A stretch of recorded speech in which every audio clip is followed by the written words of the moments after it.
Some projects aren't formed alone. They're formed by the hard work of a huge amount of people working together to build a common vision. This week on Schedule for Launch, join me, Zach Walsh, as I welcome back B to talk about his upcoming show, Parallel to Anywhere. Join Trevor, a chronomancy student, as he leaps his way across space and time, visiting other actual play podcasts to weave his very own story. We talk about friendship, working together, and growing up.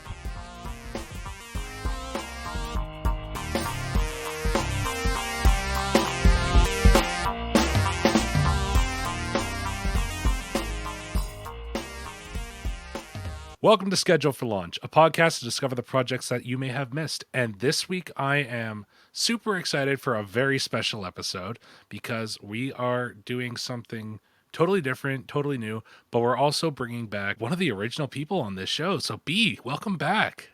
Hi, it's so weird to be counted as an original, but hi, happy to be here. Yeah, it's a little strange, eh? A little bit. Oh, I think you were, oh my gosh, you were in the first 10 episodes, 100% for sure. And that's when we talked about Wilderveer. Yes. I got to talk with Wilderveer with a lot of people. It was a lot of fun. Yeah, you talked to a lot of people about Wilderveer, and it grew so much in the past year. It was so cool to see. Honestly, it was a trip. So for those who may have forgotten or don't know you at all, do you want to give a little bit of a reminder and brief description of who you are, B? Yeah, sure. So I'm B. I am I guess TTRPG writer and podcaster. Still weird. Never gets not weird. Yeah. Wrote The World of Wilderveer, which is super fun and real, just a whole thing. And I'm coming back on because I decided to do something completely different. Oh yeah, it's a very big deviation.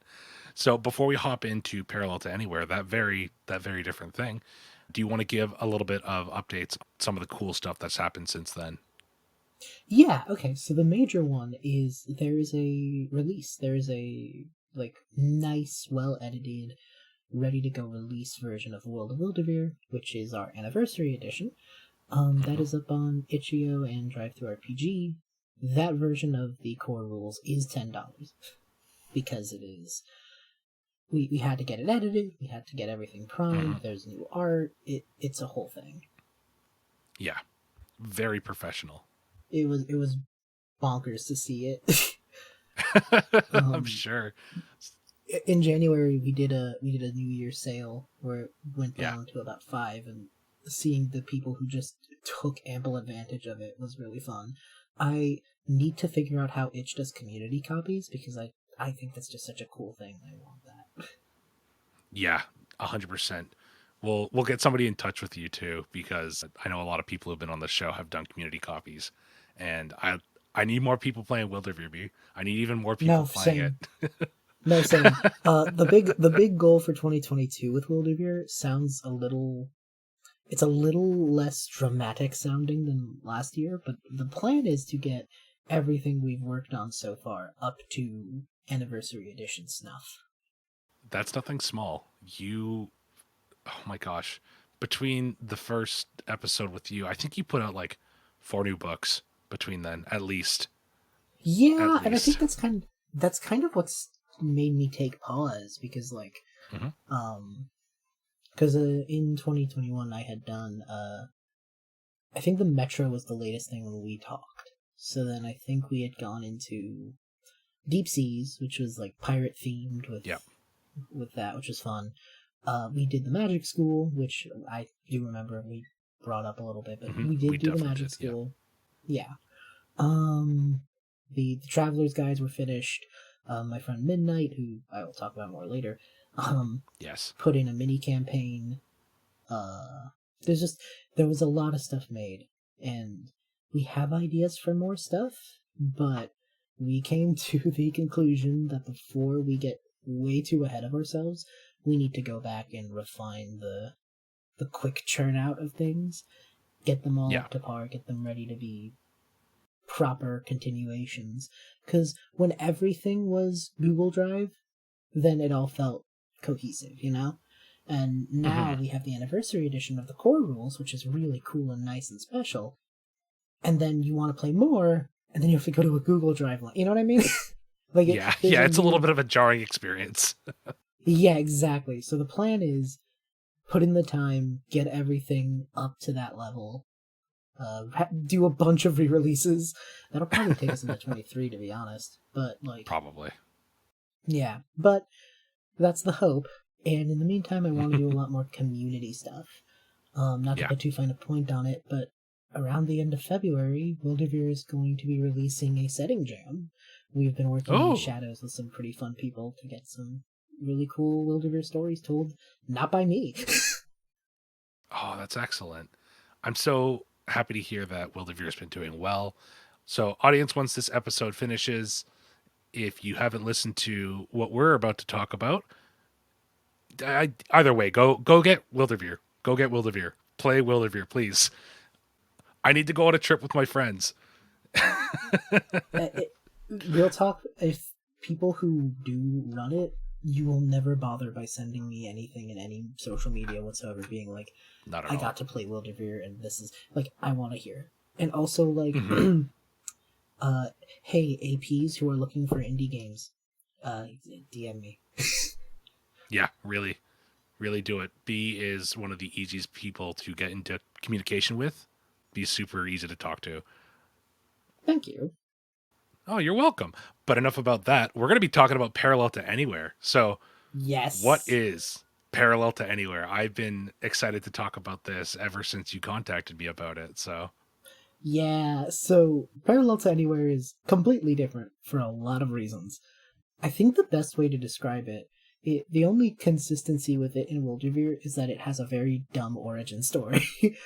um, I think that's just going to be the trend of everything I ever make. It's just when I explain why it exists, everyone's like, oh, weird. So while Wildevere was at its, like, big thing of an interview about it or an article about it were going out every couple weeks, which has died down, but that just makes sense because, Yeah. so many people you can bother at a time. But while that was going on, I was doing a lot of guest DMing. Going on different APs, going on different streams, and running Wildevere, and I had a lot of great experiences and made a ton of friends that way. But Mhm. it made me miss being a player. Yes. And I was thinking about, like, the fact that usually when you think of a guest star on a stream or something, they are a guest player, not a guest DM, Yeah. And so one night, just kind of on a whim, I started thinking about, like, what a guest character of mine could be.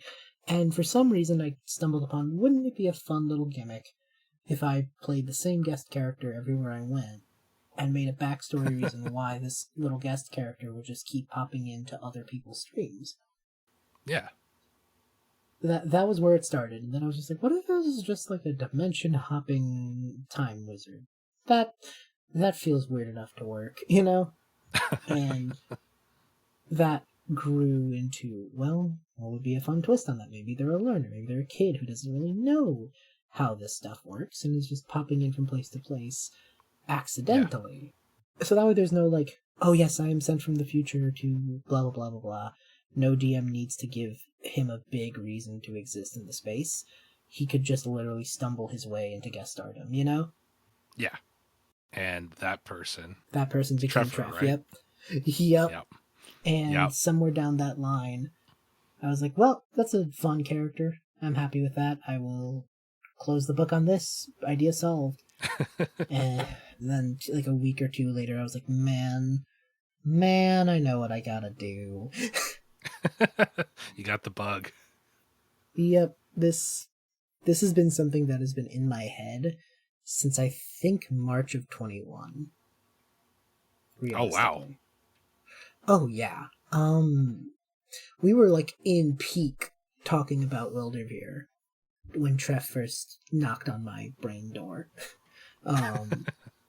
And it was, like, one of those things where I was like, oh, this is a fun thing I could pursue later. Wildevere's kind of got to be my focus right now, Yeah. And once we hit the slowdown point of, okay, we need to go back and refine stuff, and I knew that would take a lot of time. Hmm. You know, it was kind of around the summer, basically after the magic school for Wilderveer. I kind of came to that conclusion. You know, Yeah. so I was like about midsummer, and I was just like, man, I had that same problem because Wilderveer started because campaign 2 I wasn't going to be the DM. Parallel to Anywhere started because Wilderveer hit that point, and I was like, where do I put my energy? You know, uh, and that that same half elf wizard just knocked back on my door and was like, "Hey, remember how you said I would have to wait? It's time to stop waiting."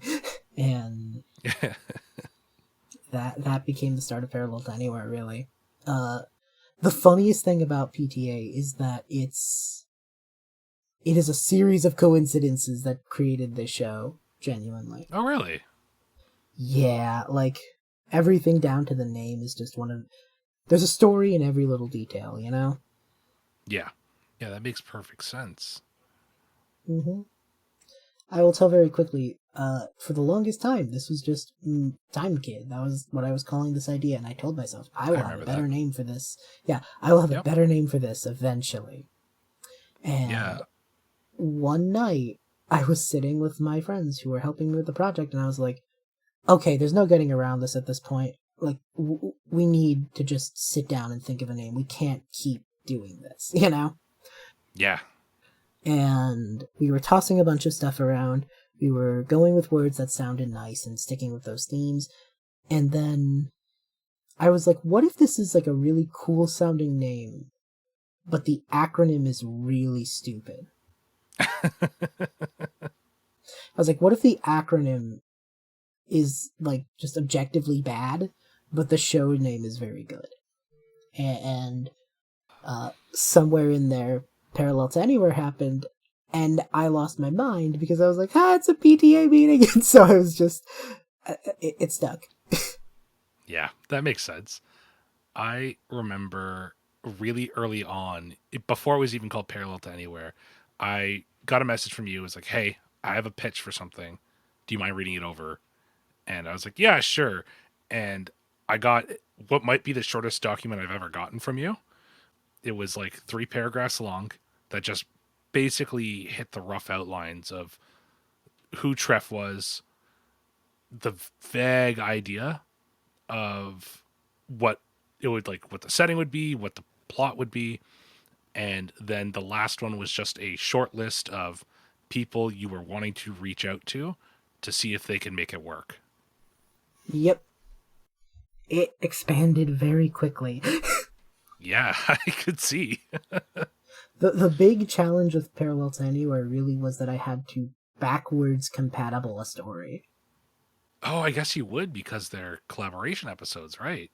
Exactly, yeah. I had to like think how each of these individual stories could become a plot, which was a very interesting challenge. It's so strange. So let's talk a little bit about that format there because this isn't just I'm using the same one shot character in a bunch of different one shots. There is a mix of 2 different styles of episodes. There's the scripted episodes and the one shot episodes.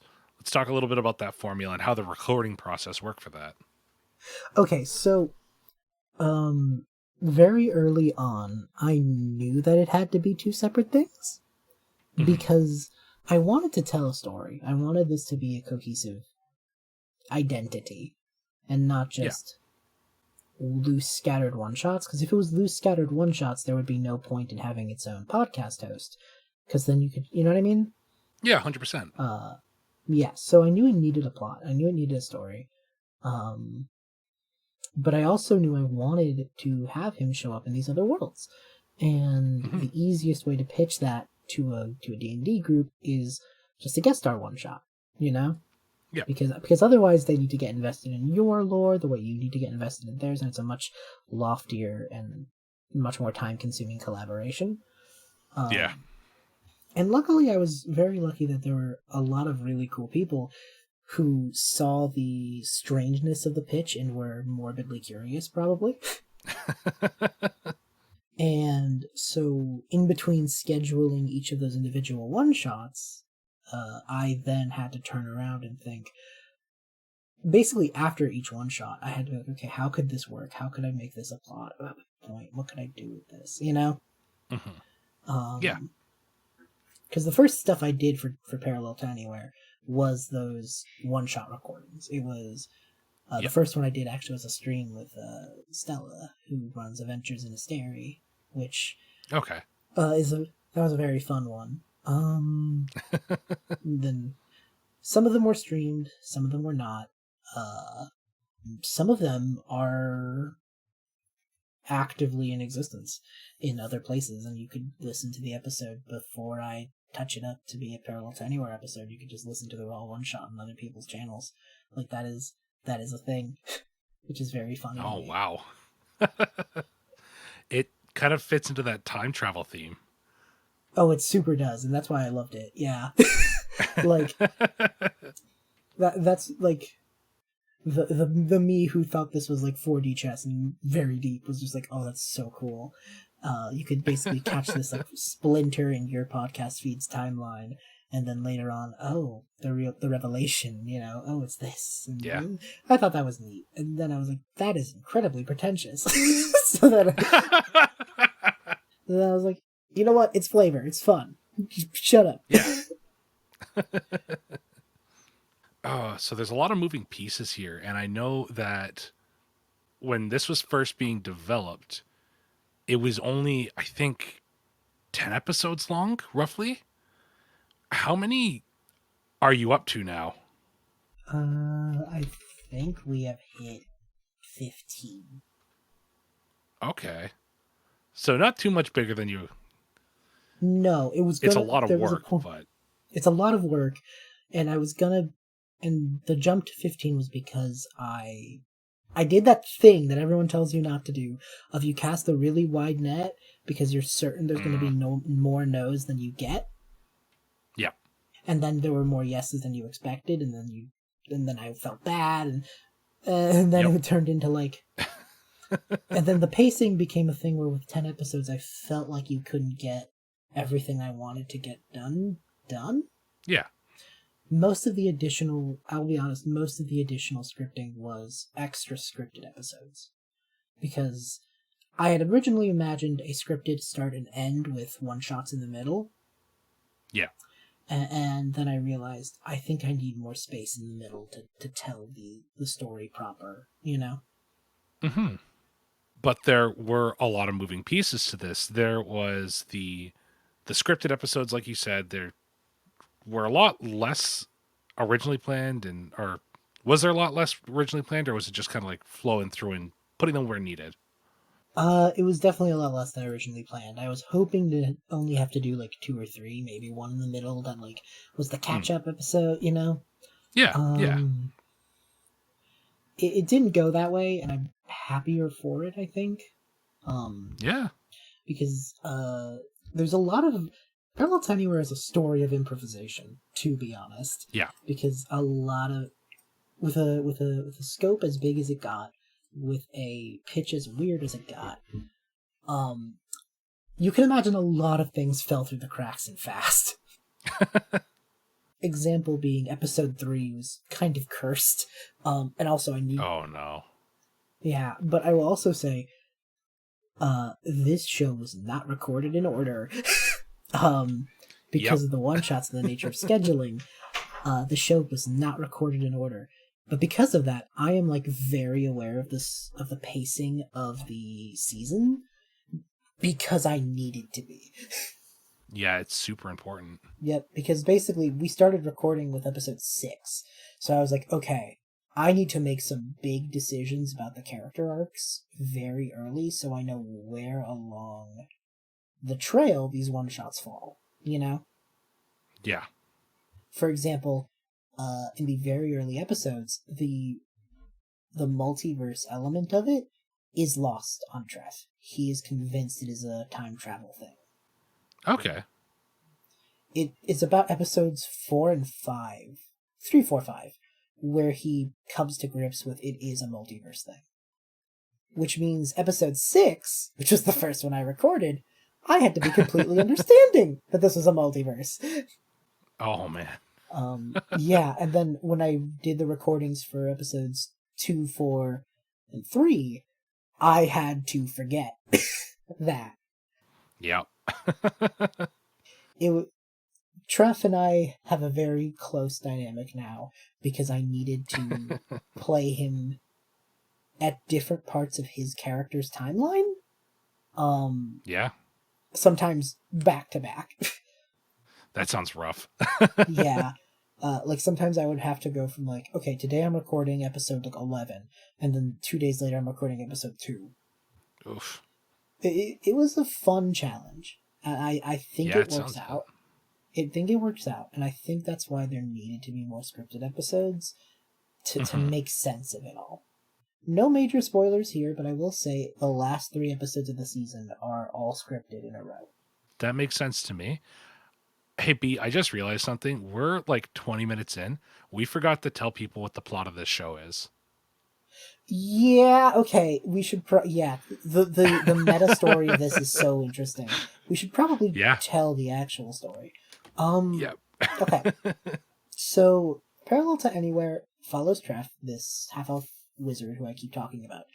He is from a Faerun that has hit modern magic. As in to say, think what Disney tried to do with Onward and apply that ruling to actual Faerun. That is where Treff is from. He goes to this magical college known as Hikora, which I've described as the community college to Strixhaven's University. Okay. Just because I find that very funny. Yeah. Yeah, it is. And hilariously enough, Strixhaven is a player in this world, in the sense of that is the rival school. Gotcha. Okay, that makes sense. You in season 1 you do not go there, but there are jokes about it being the big pretentious school that litter Treff and Razara's dialogue. Razara is a very fun story in and of herself. She is the archetypical guy in the chair trope. She's the one who probably should have been the protagonist if life were perfect. Knows far more about magic and is just a far better person in the intelligence category than Treff is. I would say is far more proficient in the charisma stat, you know? Yes. So they have this very fun thing where they're effectively in the wrong positions. Where Treff is the one out there doing the equivalent of field work, and Razara is the one who is, like, stuck at home trying to smooth things over. Razara does shine as the person in the chair, using her knowledge and know-how, but it is very funny because realistically it should have been her who went on this adventure. She would have been much more equipped. Yes. But that's the comedy of them. Razara is also very fun because everything from her name to her race to her design, I didn't come up with. No? I knew the trope.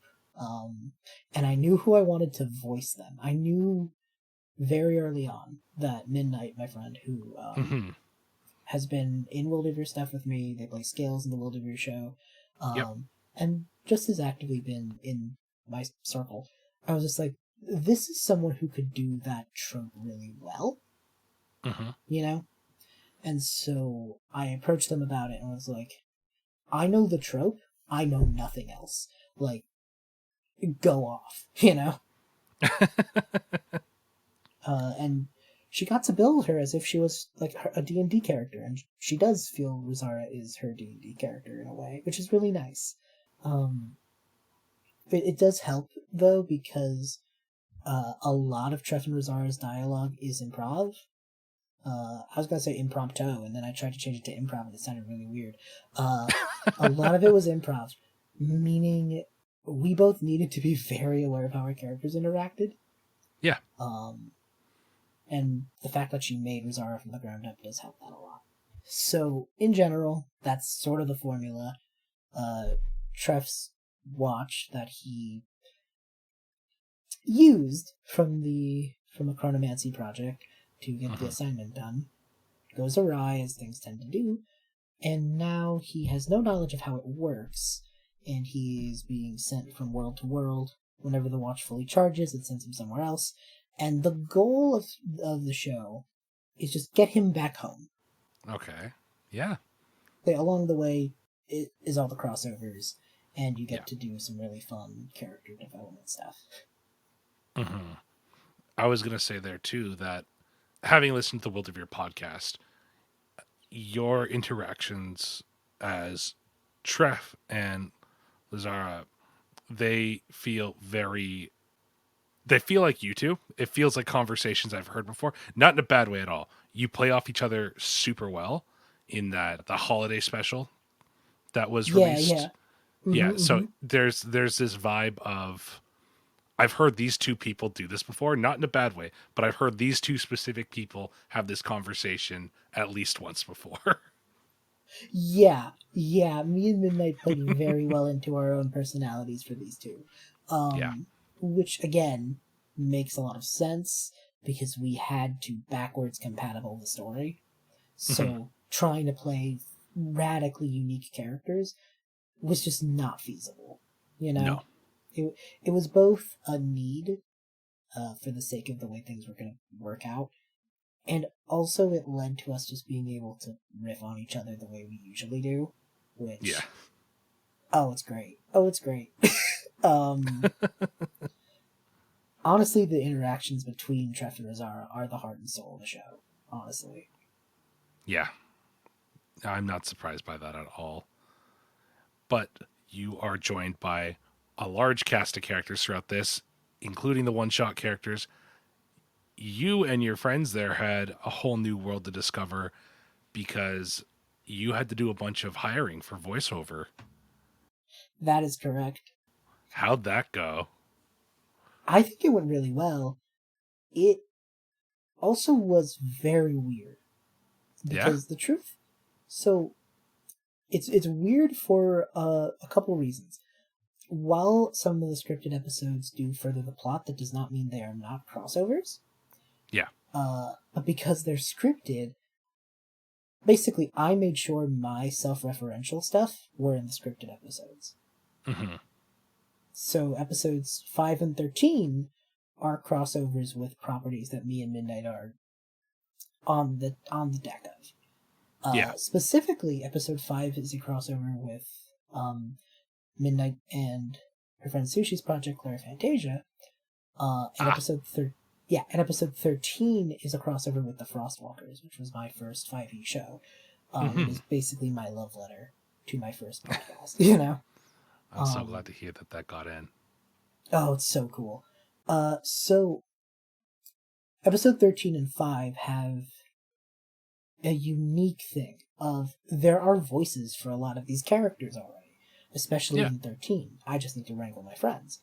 With episode 5, though, with CF, there was the interesting thing of Sushi in the past had brought on this very talented vocal artist, Maggie Elise. She does a lot of voice act work on her Twitter and just in various commission projects.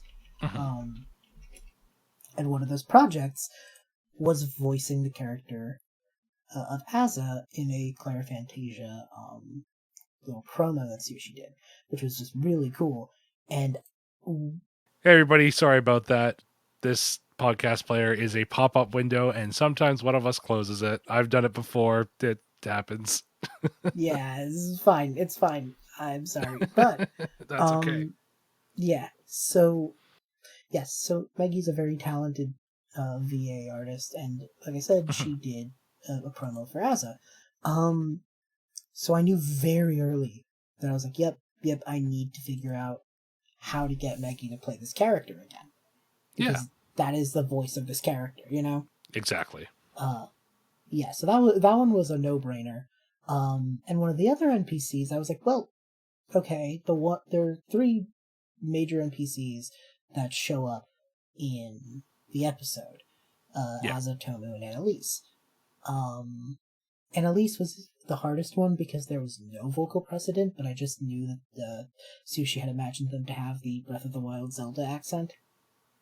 Okay, yeah. So I was just like, first friend I know with a British accent, come over here. And then for Tomu himself, I was like, well, okay, well this is obvious. Sushi wrote the character. It's the only guy NPC of the trio. Yeah, okay, I know who's... Yeah, okay, well, I know who I'm doing for this. Okay. So I grabbed him to play Tomu. And so the episode 5 was an easier cast, with a notable exception who I will get to. But as for... those are the crossover ones.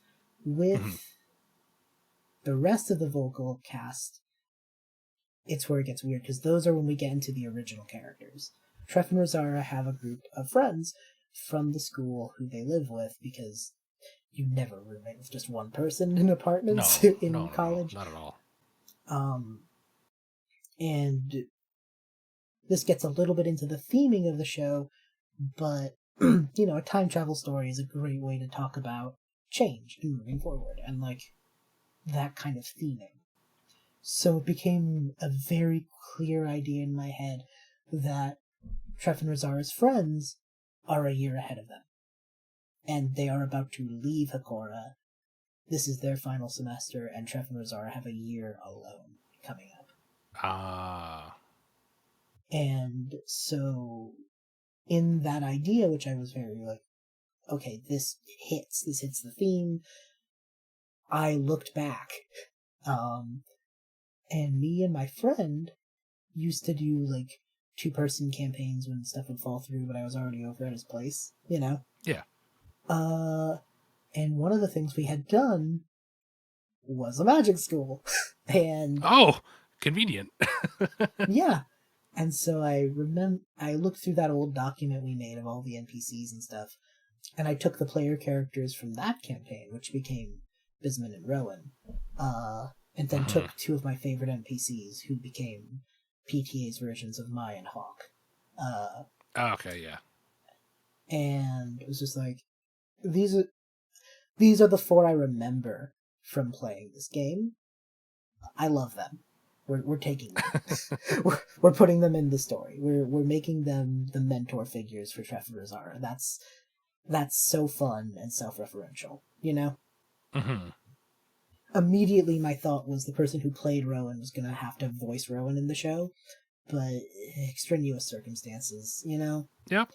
Just happens. But I made sure that when Crow, who does so much of the art, was put on to be Rowan, it was a bit of necessity, and it was also a bit of the person who played Rowan in the past is a very close friend, so it makes sense that Rowan is played by a very close friend. You know, like, yeah.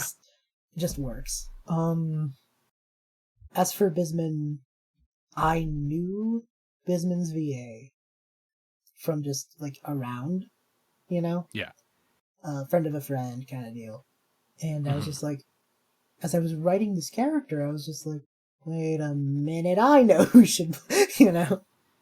And I just approached him in DMs and was like, hey, yo, weird pitch. How do you feel about this? And he was just like, you know, I've kind of always wanted to give voice acting a shot. And I was like, let's do it! So by the end of this process, the 3 who I had no idea what to do with were Mai, Hawk, and Perrin, who was a planeswalking antagonist? They're not a villain. Rival? They're an rival, yeah. Treff is gunning this whole adventure on the seam of his pants. He has no clue what he's doing. Perrin is a arbiter of order. Perrin cares that things are neat and tidy. And that's their clash. Okay, yeah.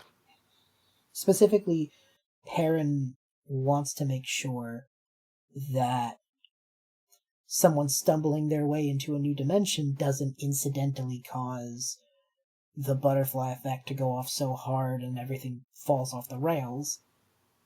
With the implication being that if someone were to do that, Perrin would come after them for more than a casual talk, shall we say. Yep. Perrin is a necromancer.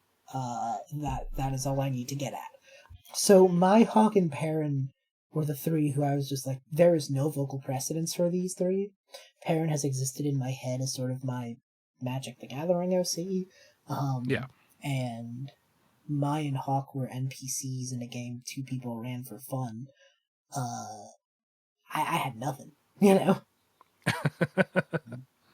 So I went to, for the first time ever, to those like casting call sites. Yep. And I just kind of threw in lines from their first episodes, gave general vibes, and like, you know, like the more like large scale thoughts about their voices and like accent if there would be one, that kind of thing. Yeah. And I just sat on it and figured what would be. And I found some really good answers. Just everyone who came in to be those characters knocked their roles out the park. Yeah. Mo, who plays Perrin, is super active in the community, which is so nice. As for the others, I mean, they're VA artists. They do not need to be like deeply ingrained in this, you know, and they just have so much that they gotta do. So it makes total sense that they're not as around, but just endlessly flattered that Mo hung them around, you know? Yeah. Something that you mentioned there was shooting a couple messages out to people, which is a familiar story for me, but you cashed in a lot of favors to get some things done in this. You want to talk about that experience and how that all happened? Yeah, so like I said, this all started when I was peak guest DMing for Wilderbeer, and I remember explicitly telling people, it's time, like in my brain, I was just like, it's time to pay the piper, you know? You will see some familiar faces if you saw some of the Wilderbeer one-shots show up in Parallel to Anywhere. I've been pretty open about the collaborators, less so on the story that they tell. So like the first watch was one where I was, I guess, DM for Wilderveer, and then later on I turned around and was like, so.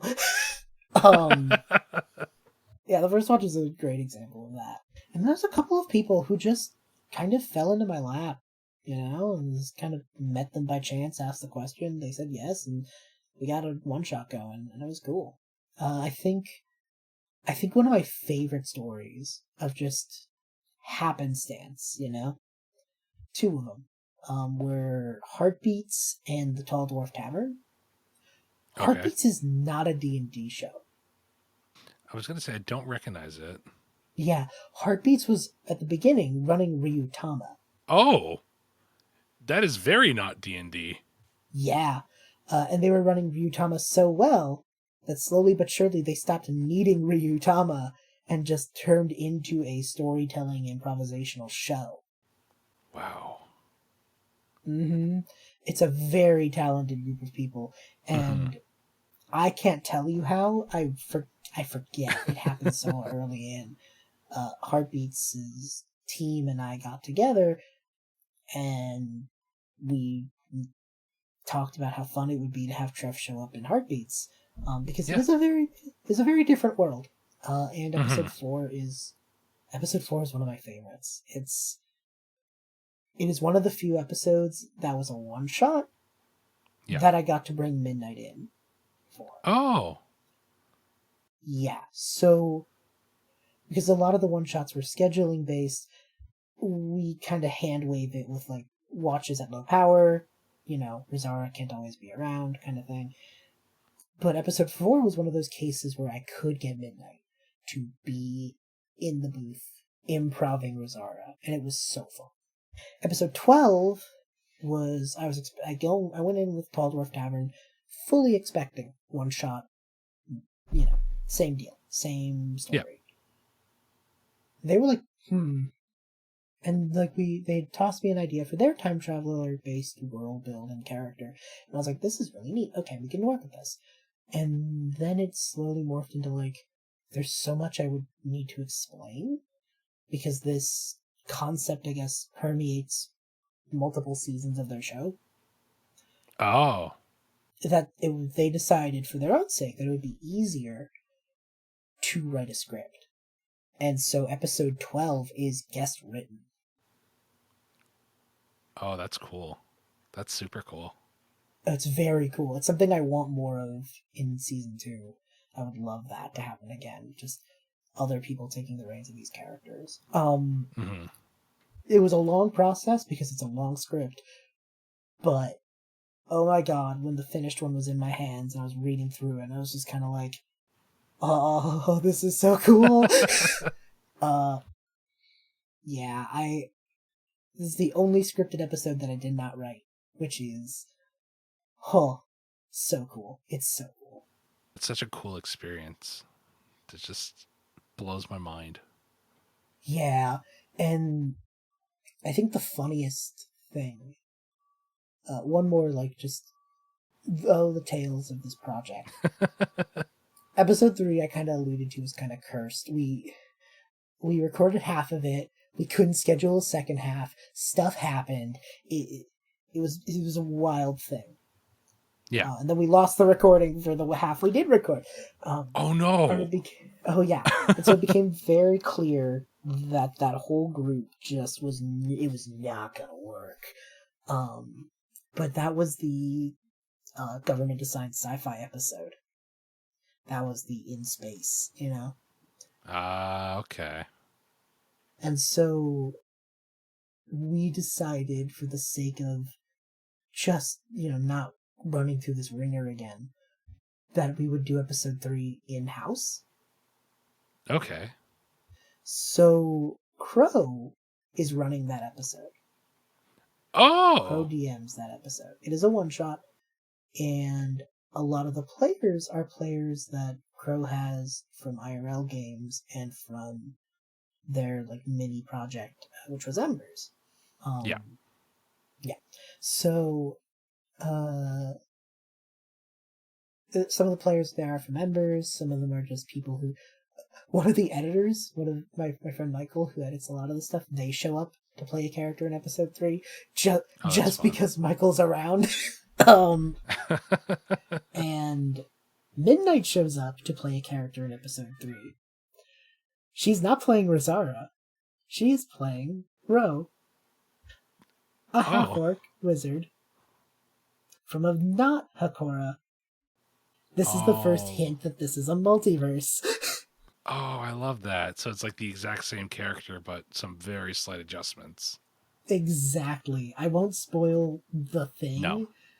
But I will tell you that early in the ideation of that character, Crow had hit them with, so there's probably a not Tref in this universe. You tell me what that dynamic was like, was whatever. The answer is so much funnier than you think it will be. It's so funny. The best part about that was I was surprised by it. Midnight and Crow refused to tell me what that deal was. So that way I would have to figure it out as Tref. It's so funny. It's such a funny episode. Genuinely, Parallel to Anywhere is one of those projects where a lot more went right than probably should have, and the stuff that did go wrong went very wrong, but we worked around it, and it's such a thing now. Where I'm sitting, there's basically the first half of the season is in the editing process, just being done up, being put music to, being cut, Yeah. There are still some scripts we need to record, Mm-hmm. especially the back half, because work smart, don't just do it all. Yep. Yeah. So the back half is very close to being just all in the editing stages, but there's still some recording to do. Mm-hmm. But this is going to be an every other week thing with a 15 episode script with a mid-season break. We have the time to do this right. Yeah. And that's what I really want, is just for it to turn out good. Right. After the insane and wild story that was its creation process. Yeah. Just because I think there's so many little things about this story that just hit right at home, you know? Like, Yeah. for all of the multiverse weirdness and all of the, like, playing with the diegetic nature of the show, because if you remember, that was a thing in early Wilderveer that I'd wanted to play with, was, like, the show was canon to the show. Yeah. That was moved into Parallel to Anywhere. That concept became part of PTA's identity because Treff is recording his adventures, and he has fully accepted. Like episode 1, he's telling Rosario, like, when we get home, we can turn this into a podcast. Yes. I remember seeing that line. Yeah, the diegetic nature of the show was an idea in early Wilderveer that got scrapped, and I got to bring it back for Parallel to Anywhere, which is so cool. Parallel to Anywhere really just is this project that took a bunch of, like, half-finished things and scrapped concepts and what-ifs, threw them all together, threw a bunch of crossovers in there, and I said, well, we'll see what happens. And it's... man, it's such a thing. I can't tell much more about the creation process for spoiler reasons, but, like... Yeah. Oh, it's so fun. And when certain things happen, people are going to be like, was that planned? I'm like, no. Yeah, I'm really happy for you all. I'm glad that it's working out as well as it is. But let's talk about one of the most difficult things about starting any new project, and that's followers. Yeah, Wilderveer is massive in its followers in the indie space. What was it like to see that go down to 0 again? Daunting. Absolutely daunting. I tried really hard on the Wilderveer, like, socials to be like, this other thing exists, but realistically only a few people from Wilderveer space would cross-section with such a weird second pitch, Like, so unrelated to Wilderveer. I was kind of able to drag in more people who were hoping for more Frostwalker stuff, which was really that was nice. Yeah, because back to D&D kind of thing,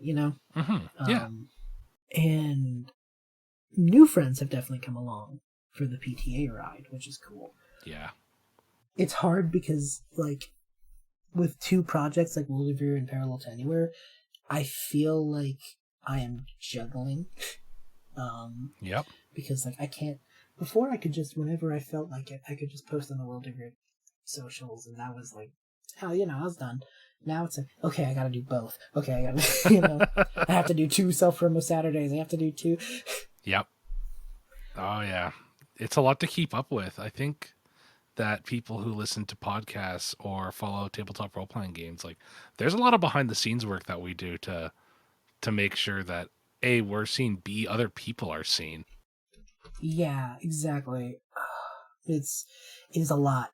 And it's a thing because I was like, I'm so proud of the pitch for Parallel to Anywhere, And it's like, I am the firm belief that if someone hears what the show is about and how weird it is, that people will just get into it out of morbid curiosity. Yep.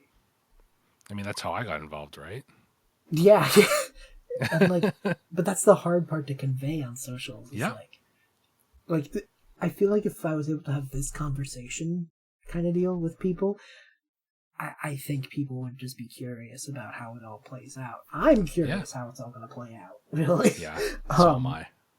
Yeah.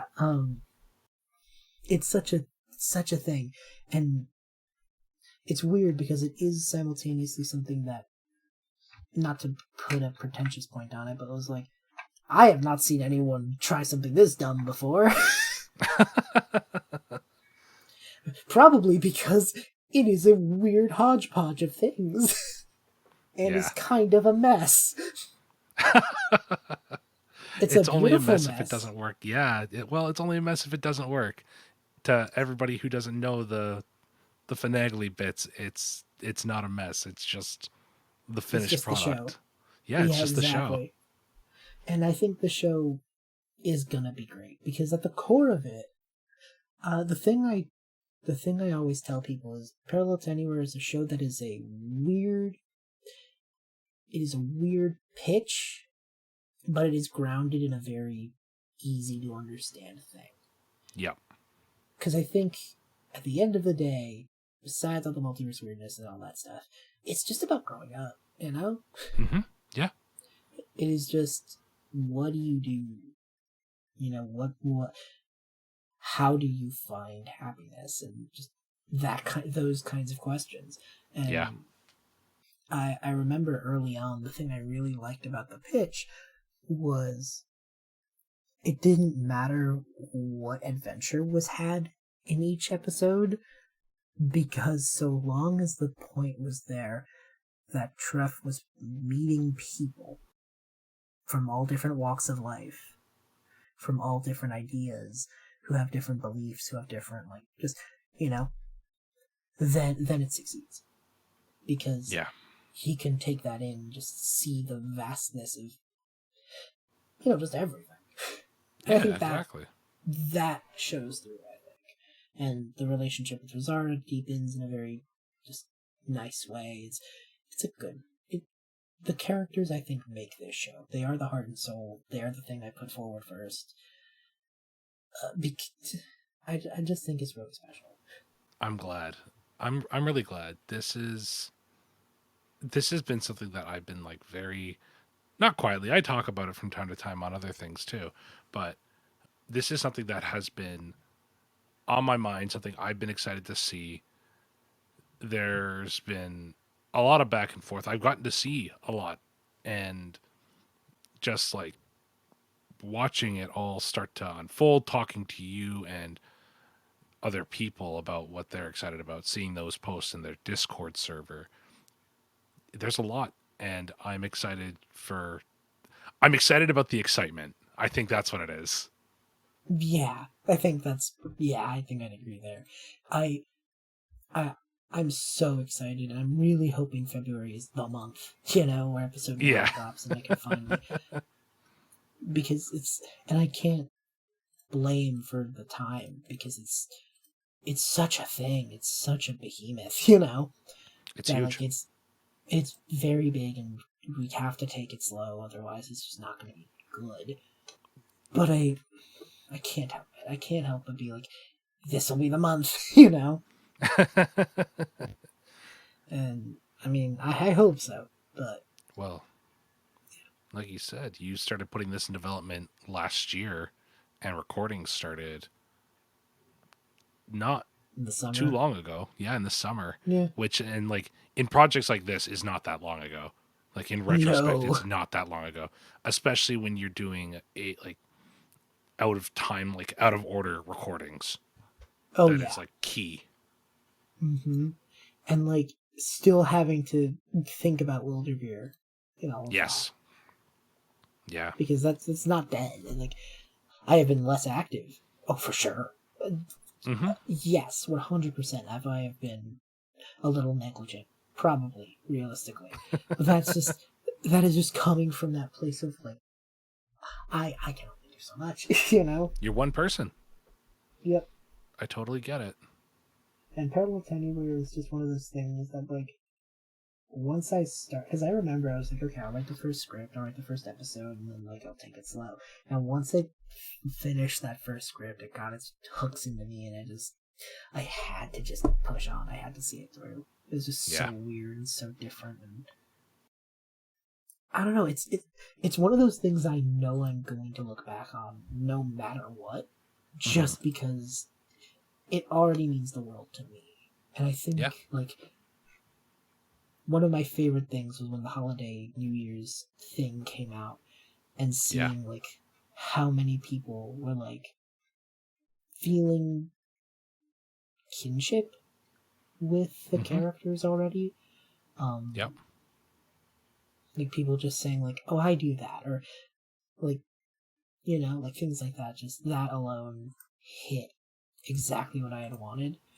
And the holiday special, I'll just say this, that was not supposed to happen. That was never the plan. No. I wrote that in the week between Christmas and New Year's. Okay. And in the week between Christmas and New Year, that got written in the server. I was streaming the writing process of that. We got it recorded in one night because it was just it is a minimal cast. It is just me and Midnight because that's who I could finagle in like 2 minutes time, Yep. you know. And edited in a night. And that's also why it's 10 minutes because I did not have the time to write a full episode. Oh no, in the midst of the holidays. That's already a really long recording session. Like, yeah, it was a thing. Yeah. But like I knew it was worth it when people were getting excited for the characters, when people were like, I don't know, and there's such a minute detail in that episode that makes me so happy because I don't want to say it pays off. It's almost that it doesn't pay off that makes me happy. It's so minor. In Treff's design, he has the green hoodie and the brown jacket on top, and in episode 0, the brown jacket is given to him by Rosara.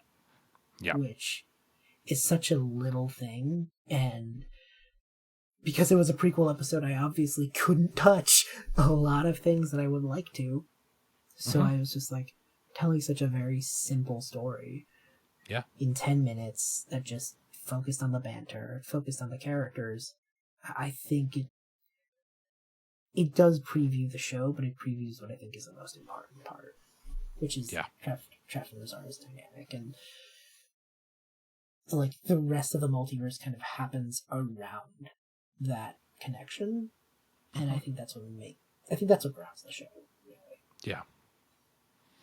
I knew that you were serious about this when you were talking to me about writing the first episode 1, and you were writing it quickly, but you were also taking your time. There was a lot of revision that went into it. There was a lot of thought that went into it. And so, like, not that didn't happen with Wildergear or any other projects you've done, but there was something in there that you really wanted to nail out. So that's when I knew this was important. Yeah, that first page of episode 1 probably took longer than like most of the rest of the writing process. Because I couldn't nail how I wanted to introduce the show. You know? Yeah. And I settled on the very stupid but funny idea of the intro is Treff complaining about how important intros are and how he needs to get it right. Yeah.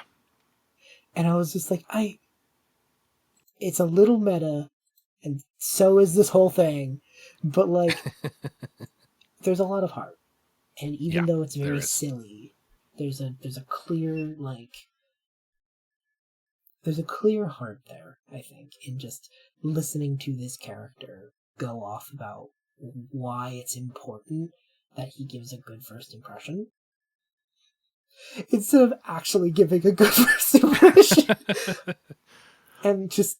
Yeah, we're starting off with this anxious guy who's starting out his college career. Like, that's where we're starting.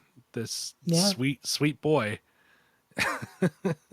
It's so funny. It's such a good thing. And it bumps into very quickly.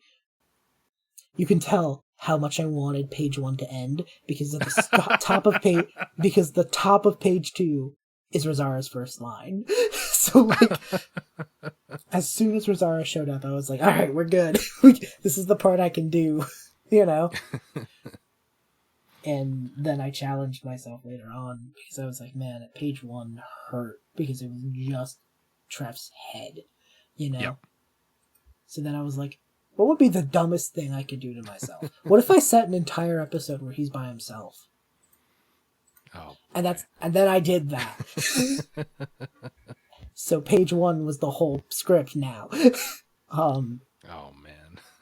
Hilariously, that was probably the fastest script I ever wrote, which I guess just tells you how much that character grew on me. Mm-hmm. Yeah. That at the very start I couldn't do a page of just his inner monologue because I didn't know him. That by 14 I was just like, yep, okay. And it just kind of happened in like 2 days.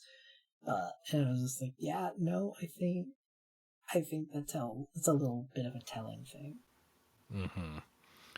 B, I just looked at our time here. We've done it again. We did it last year. We're doing it again. I said let's run the episode 45 minutes. It's now an hour and 6. So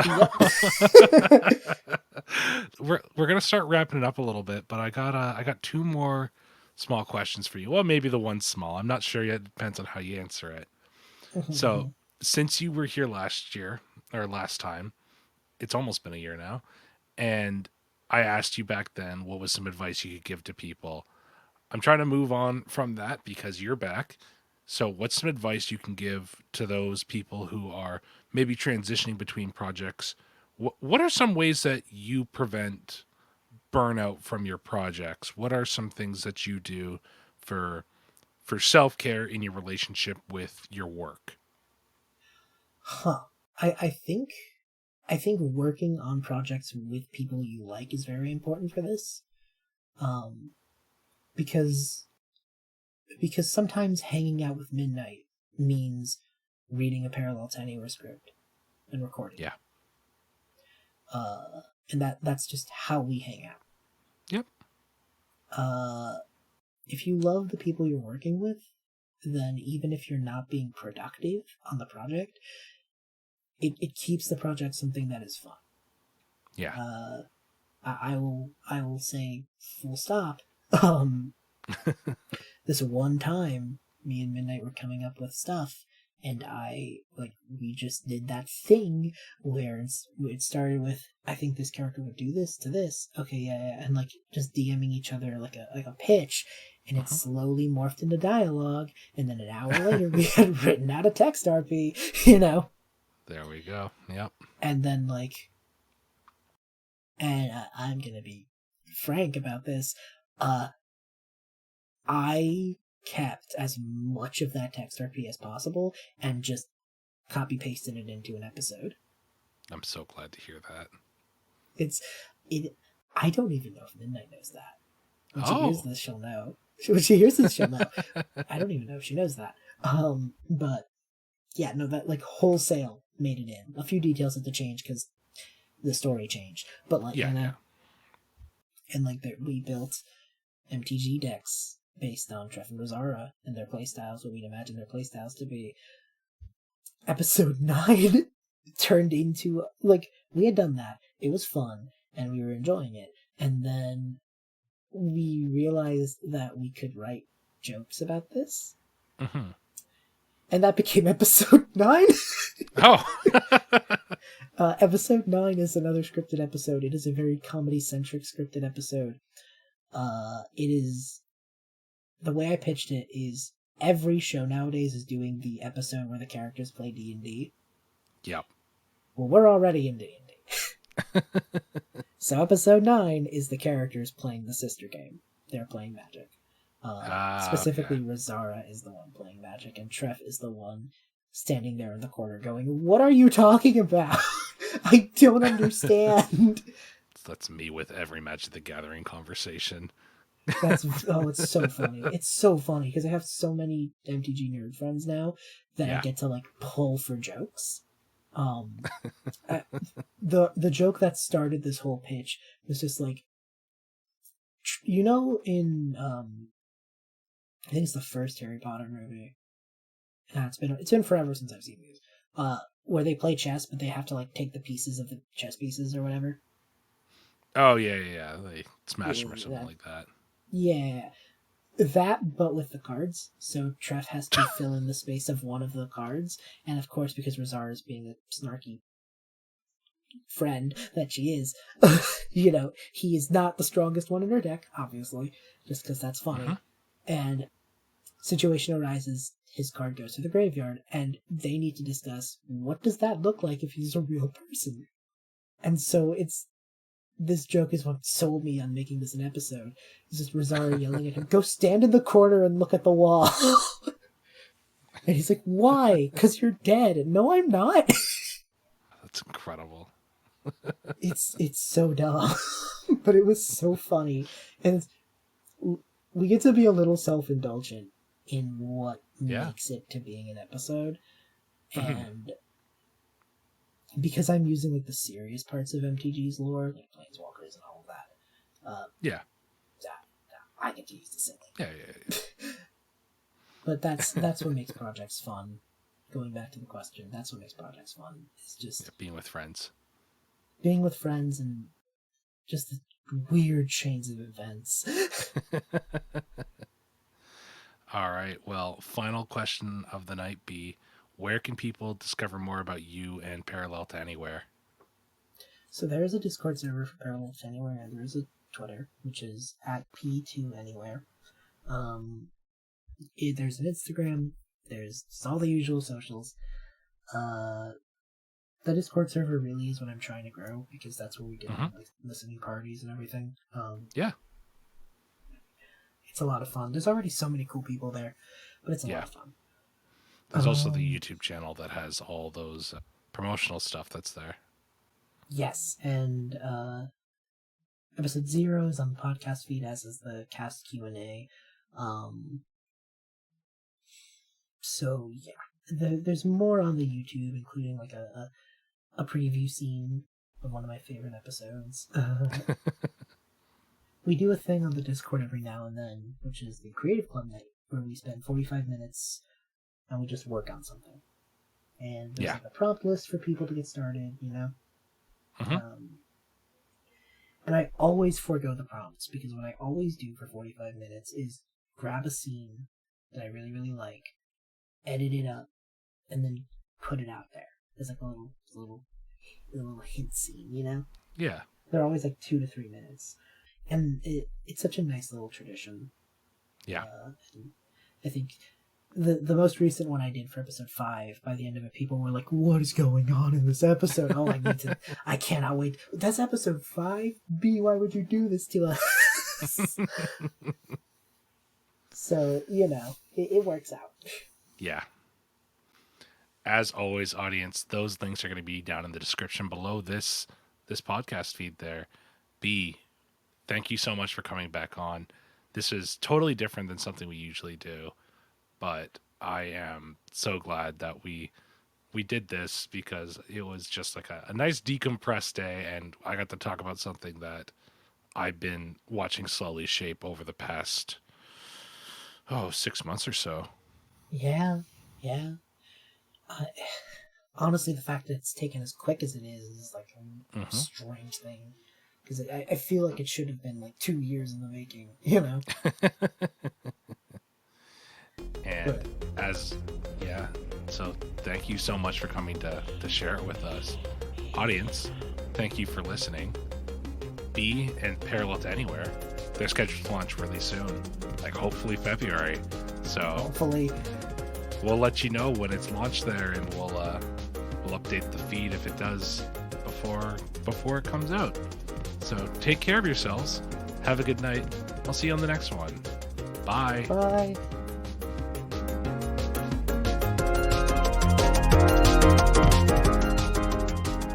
Thank you so much to B for joining me on the podcast this week. Parallel to Anywhere is a project I've known about since at least September or October of 2021. I don't really talk about other podcasts on this show, as I could easily fill another podcast with just the other wonderful creators who are out there. But B is an old friend of Schedule for Launch, and the vision to show off a bunch of actual play creators was a huge draw for me. Also, the theme you're listening to right now in the background is actually the opening song for Parallel to Anywhere that B asked me to compose for the show. So maybe it's just me wanting to show off and be prideful for a second, I don't know. At this point, Parallel to Anywhere is actually out and available, so go check it out. It's really well done, edited incredibly good. It's a scripted episode, as B had said it would be, but it sets up things so well. So check it out, and the various other podcasts that are going to be attached to it. I assure you at least one of them will catch your fancy. And as always, thank you so much, listeners, for joining me on the show this week. We're starting to get some reviews in on Apple Podcasts and other platforms, which has led to a lot of people starting to join us. Like, a lot. It's been incredible. So if you like the show and you want to continue spreading the word, please consider leaving a review or talking about it somewhere online.